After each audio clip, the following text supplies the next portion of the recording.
ಅನುಗಾಲ ಬೇಡುವೆನಯ್ಯ ನಿನ್ನ ಪಾದವಾ, ನಿನಗಾಗೆ ಸವೆಸುವೆನಯ್ಯ ಈ ಜೀವವಾ.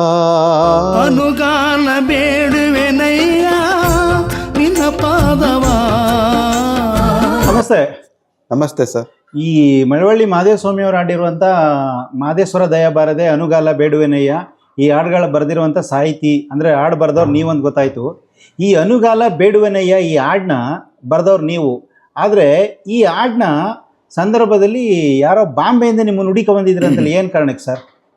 ಹೌದು ಸರ್, ಇದು ಮಹದೇಶ್ವರ ದಯೆ ಬಾರದೆ ಹಾಡು ಫೇಮಸ್ ಆದಮೇಲೆ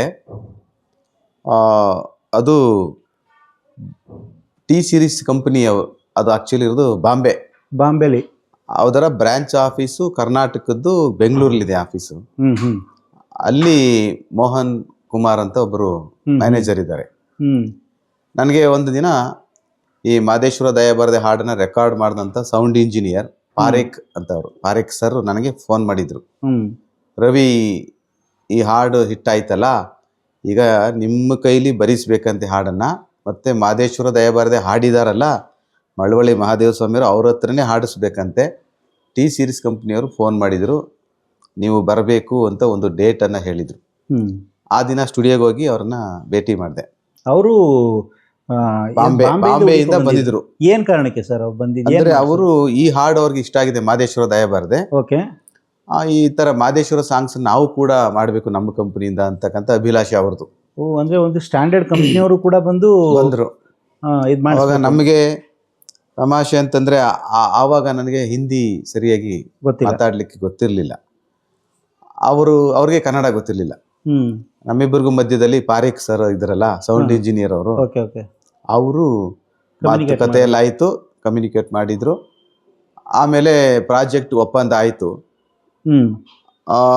ಆಗಿ ಅವ್ರು ಹೇಳಿದ್ರು, ನೀವು ಬರೀಬೇಕು, ಮತ್ತೆ ಅದಕ್ಕೆ ಯಾರು ವಾದ್ಯ ಸಂಯೋಜನೆ ಎಲ್ಲ ಮಾಡಿಸಿದ್ರು, Maruti sir, MS Maruti sir, ಅವರೇ ಮಾಡಬೇಕು.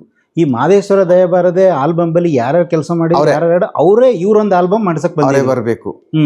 ಮತ್ತೆ ಸೌಂಡ್ ಇಂಜಿನಿಯರ್ ಕೂಡ ಅವರೇನೆ, ಪಾರೇಖ್ ಸರ್, ಪಾರೇಖ್ ಸ್ಟುಡಿಯೋ. ಮತ್ತೆ ಹಾಡಿರೋದು ಮಳವಳ್ಳಿಯವರೇ ಹಾಡಬೇಕು ಮಹದೇವ ಸ್ವಾಮಿಯವರು ಅಂತ ಹೇಳಿದ್ರು. ಸರಿ ಅಂತೇಳಿ ಎಲ್ಲ ಒಪ್ಪಂದ ಆಗಿ ಅದಕ್ಕೆ 10 ಹಾಡುಗಳನ್ನು ಬರೆದೆ. ಅದರಲ್ಲಿ 2 ಹಾಡುಗಳನ್ನ ಮಳವಳ್ಳಿ ಮಹದೇವ ಸ್ವಾಮಿಯವರು ಹಾಡಿದ್ರು. ಈಗ ಅನುಗಾಲ ಬೇಡುವನೆಯ ಒಂದು ಆಯ್ತಲ್ಲ, ಇದು. ಇನ್ನೊಂದು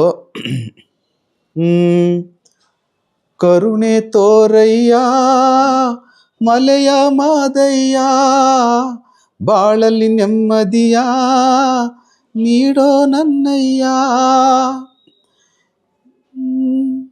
ನನ್ನಯ್ಯ ಈ ನೋವು. ನೆಕ್ಸ್ಟ್ ಹಾಡು ಸರ್ ಬೇರೆ. ನೆಕ್ಸ್ಟು ಅದರಲ್ಲಿ ನಮ್ಮ ಸಹೋದರರು ಮಹೇಂದ್ರ ಅವರು ಎರಡು ಗೀತೆಯನ್ನು ಹಾಡಿದ್ದಾರೆ. ಬಂಧು ಯಾರಿಲ್ಲ ಬಳಗ ಯಾರಿಲ್ಲ, ಮಲೆಯ ಮಹದೇವ ನೀನೇ ನಮಗೆಲ್ಲ, ಎಲ್ಲಿ ಹೋಗಲಿ ಯಾರ ಸೇರಲಿ, ನೀನು ಹರಸದೆ ಹೇಗೆ ಬಾಳಲಿ, ಬೇಗ ಬಂದು ಕರುಣೆ ತೋರೆಯ, ಬಂಧು ಯಾರಿಲ್ಲ ಬಳಗ ಯಾರಿಲ್ಲ. ಇದು ನಮ್ಮ ಸಹೋದರರು ಹಾಡಿರೋದು. SPB ಸರ್ ಹಾಡಿದ್ದಾರೆ ಇದರಲ್ಲಿ. SPB ಸರ್ ಹಾಡಿದ್ದಾರೆ. ಯಾವ ಹಾಡು ಸರ್ ಅದು? ಉಗೆ ಉಗೆ ಮಾದೇಶ್ವರ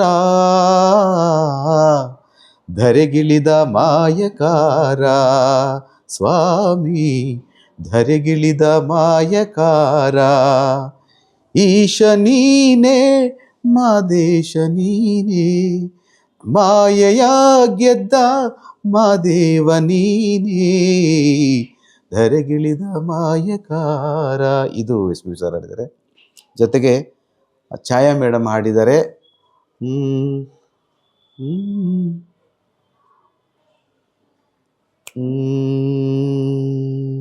ಪಾಸ್ ಛಾಯಾ ಮೇಡಮ್ ಹಾಡಿದ್ದಾರೆ. ಮುಳ್ಳು ಮುತ್ತಾಯಿತಲ್ಲ ಮಾದೇವ ಬರುವಾಗ ಲ ನ ನ ನ ನ ನ ತನ ನ ನ. ಇದು ಛಾಯಾ ಮೇಡಮ್ ಮಾಡಿದ್ದಾರೆ. ಆಮೇಲೆ ರಾಜೇಶ್ ಕೃಷ್ಣನ್ ಅವರು, ರಾಜೇಶ್ ಕೃಷ್ಣನ್ ಸರ್ ಹಾಡಿದ್ರೆ. ಮತ್ತೆ ಯಾವ ಮಂಜುಳಾ ಗುರುರಾಜ್ ಮೇಡಮ್ ಅವರು ಹಾಡಿದ್ದಾರೆ. ಆಮೇಲೆ ಜೋಗಿ ಸುನೀತಾ ಮೇಡಮ್ ಹಾಡಿದ್ದಾರೆ.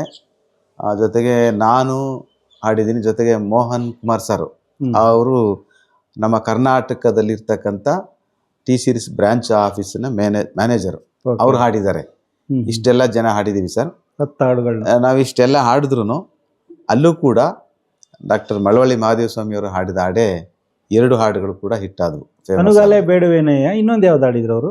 ಅದೇ ಕರುಣೆ ತೋರಯ್ಯ ಮಲೆಯ ಮಾದೇವ. ಅದು ಹಾಡಿ ಸರ್ ಸ್ವಲ್ಪ.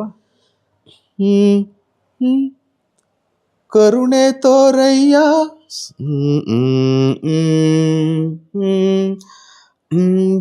ಕರುಣೆ ತೋರಯ್ಯ ಮಲೆಯ ಮಾದಯ್ಯ, ಬಾಳಲಿ ನೆಮ್ಮದಿಯ ನೀಡೋ ನನ್ನಯ್ಯ, ನನ್ನಯ್ಯ ಈ ನೋವು ಯಾರಿಗೂ ಬಿಡಯ್ಯ, ಅರೆಗಣ್ಣ ತೆರೆದು ಒಮ್ಮೆ ನೋಡು ಸ್ವಾಮಿ.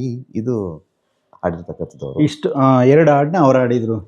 ಇವ್ರ ಹಾಡುಗಳೇ ತುಂಬಾ ಫೇಮಸ್ ಆಗಿವೆ. ಅಂದ್ರೆ ಬಾಂಬೆಯಿಂದ ಬಂದು ಈ ತರ ಒಂದು ದೈವ ಭಕ್ತಿ ಜಾನಪದ ಶೈಲಿ ಗೀತೆಗಳನ್ನ ಅವ್ರು ಇಲ್ಲಿ ಬಂದು ಮಾಡಿಸಿದ್ರು.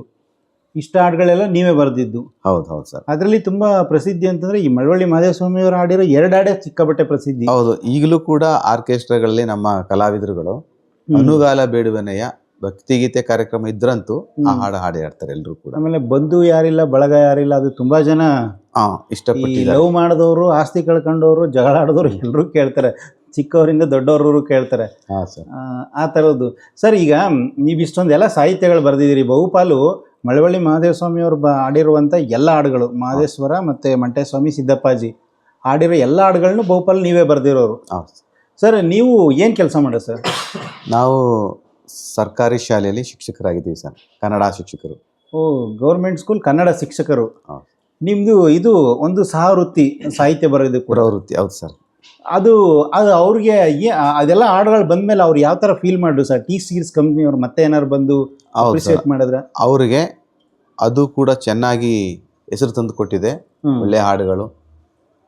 ಮತ್ತು ಜನ ಸ್ಪಂದಿಸ್ತಾ ಇದ್ದಾರೆ. ಮತ್ತೊಂದು ಪ್ರಾಜೆಕ್ಟ್ ಮಾಡಬೇಕು ಅಂತ ಇಲ್ಲಿಯ ಕರ್ನಾಟಕದ ಬ್ರಾಂಚ್ ಆಫೀಸರ್ ಅವರು ಹೇಳಿದರು ಸರ್, ಮಾಡಿಸ್ಬೇಕು ಅಂತ ಹೇಳಿದ್ದಾರೆ. ಅಷ್ಟರಲ್ಲಿ ಕೋವಿಡ್ ಶುರುವಾಯ್ತಲ್ಲ, ಹಾಗಾಗಿ ಅದಾದ ನಂತರ ಕ್ಯಾಸೆಟ್ ಬಿಸ್ನೆಸ್ ಬಿದ್ದೋಯ್ತು. CD ಎಲ್ಲ ಹೋಯ್ತು. ಆನಂತರ ನಿಮಗೆ ಗೊತ್ತಲ್ಲ, ಈಗ ಯೂಟ್ಯೂಬ್ ಕಾಲ, ಈಗ ಸೋಷಿಯಲ್ ಮೀಡಿಯಾ ಬಂತು.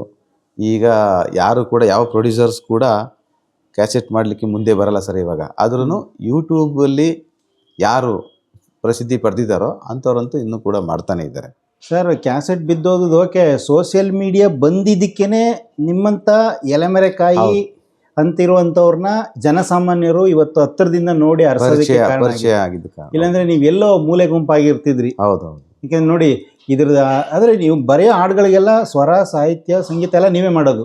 ಹೌದು ಸರ್. ಈಗಲೂ ಕೂಡ ಕಳೆದ ವಾರ ಒಂದು ಕಾರ್ಯಕ್ರಮಕ್ಕೆ ಹೋಗಿದ್ದೆ. ಓಕೆ. ಆರ್ಕೆಸ್ಟ್ರಾ ಕಾರ್ಯಕ್ರಮ. ಅಲ್ಲಿ ಸಿಂಗರ್ ಕೂಡ? ಹೌದು ಸರ್. ಇಷ್ಟೊಂದು ಚೆನ್ನಾಗಿ ಆಡ್ತೀರ ಅಂದ್ರೆ ಸಿಂಗರ್ ಅಲ್ವಾ? ಅಲ್ಲಿ ಒಬ್ಬರು ಮಠದ ಸ್ವಾಮೀಜಿಯವರು ಬಂದರು ಕಾರ್ಯಕ್ರಮಕ್ಕೆ. ಅಲ್ಲಿ ಹೇಳಿದ್ರು, ನೋಡಿ ಬುದ್ಧಿಯವರು ಈಗ ಒಂದು ಹಾಡು ಹಾಡ್ತಾರೆ ಅಂತ ಹೇಳಿದ್ರು. ಅವ್ರನ್ನ ವೇದಿಕೆಗೆ ನಾವು ಸ್ವಾಗತ ಮಾಡಿ ಅವ್ರಿಗೆ ಕೈಗೆ ಮೈಕ್ ಕೊಟ್ವಿ. ಯಾವುದೋ ಅವರು ಪ್ರವಚನ ಹೇಳ್ತಾರೆ ಅಥವಾ ಅಂತ ಅನ್ಕೊಂಡು ವಚನ ಗಾಯನ ಮಾಡ್ಬೋದೇನೋ ಅಂತ ನಮ್ಮ ಅನಿಸಿಕೆ, ಕುತೂಹಲ. ಆದರೆ ಅವ್ರು ಹೇಳಿದ್ದು ಅನುಗಾಲ ಬಿಡುವಿನೆಯ ಹಾಡು. ಅವರು ಮೈನಸ್ ಟ್ರ್ಯಾಕ್ ಅನ್ನ ಹಾಕೊಂಡು ಹಾಡ್ಬಿಟ್ರು. ಬಹಳ ಅದ್ಭುತವಾಗಿ ಹಾಡಿದ್ರು. ಆಮೇಲೆ ಅಲ್ಲಿ ಪಕ್ಕದಲ್ಲಿದ್ದವರು ಆ ಹಾಡು ಮುಗಿದ ತಕ್ಷಣ ಹೇಳಿದ್ರು, ಸ್ವಾಮೀಜಿಯವರೇ ಈ ಹಾಡನ್ನು ಬರೆದಿದ್ದು ಇವರೇ ರವಿಕುಮಾರ್ ಅಂತ ಇವರು ಅಂತ ಪರಿಚಯ ಮಾಡಿದ್ರು. ನೀವೇನ ಬರೆದಿದ್ದು? ಚೆನ್ನಾಗಿ ಬರೆದಿದ್ರಿ ರವಿ. ಆಮೇಲೆ ಅವರು ಚೆನ್ನಾಗಿ ಹಾಡಿದ್ದಾರೆ ಅಂತ ಬಹಳ ಖುಷಿ ಪಟ್ಟರು. ತುಂಬಾ ಕಡೆ ಕಲಾವಿದರು ಹಾಡ್ತಾರೆ, ನಮ್ಮ ಮುಂದೆನೆ ಹಾಡ್ತಾರೆ, ನಾವು ಬರೆದಿದ್ದು ಅಂತ ಅವ್ರಿಗೆ ಗೊತ್ತಿರಲ್ಲ. ಅಲ್ಲಿ ಯಾರಾದರೂ, ಆಮೇಲೆ ನಾವಂತೂ ಹೇಳ್ಕೊಳಕ್ ಹೋಗಲ್ಲ, ಯಾರಾದರೂ ಹೇಳಿದ್ರೆ ನಿಮ್ಮಂಥವ್ರು ಪರಿಚಯ ಮಾಡಿದ್ರೆ ನಿಮ್ದ ಸರ್ ಚೆನ್ನಾಗಿದೆ ಅಂತ ಮಾತಾಡಿಸ್ತಾರೆ. ನೀವು ಹೇಳಿದಾಗ ಹೌದು, ಈ ಸೋಷಿಯಲ್ ಮೀಡಿಯಾ ಬಂದ ಮೇಲೇ ಈ ಹಾಡುಗಳನ್ನು ನಾವು ಬರ್ತಿದ್ದು ಅಂತ ಗೊತ್ತಾಗಿದ್ದು. ತುಂಬ ಇನ್ನೂ ಕೆಲವು ಹಾಡುಗಳೆಲ್ಲ ಕೆಲವ್ರಿಗೆ ಗೊತ್ತೇ ಇಲ್ಲ. ಹಾಡ್ತಿರ್ತಾರೆ, ನಮ್ಮ ಎದುರಿಗೆ ಹಾಡ್ತಾರೆ, ಆಮೇಲೆ ಹೌದಾ ನಿಮ್ದ ಇದು ಗೊತ್ತಿರಲಿಲ್ಲ ಅಂತ. ಅಂದರೆ ಈ ಜಾನಪದ ಶೈಲಿನ ಒಂದು ಮಹದೇಶ್ವರ ಮಂಟೇಸ್ವಾಮಿ ಸಿದ್ದಪ್ಪಾಜಿಯ ಒಂದು ಕಥಾ ಪ್ರಸಂಗಗಳನ್ನ, ಅವರ ಐತಿಹಾಸಿಕ ಘಟನೆಗಳನ್ನ ಒಂದು ಜಾನಪದ ಶೈಲಿಲಿ ನೀವು ಭಕ್ತಿ ಪ್ರಧಾನವಾಗಿ ಜನಗಳಿಗೆ ಉಣಬಡಿಸಿದ ಒಂದು ಟ್ರೆಂಡ್ನೇ ಸೆಟ್ ಮಾಡಿಬಿಟ್ರಿ.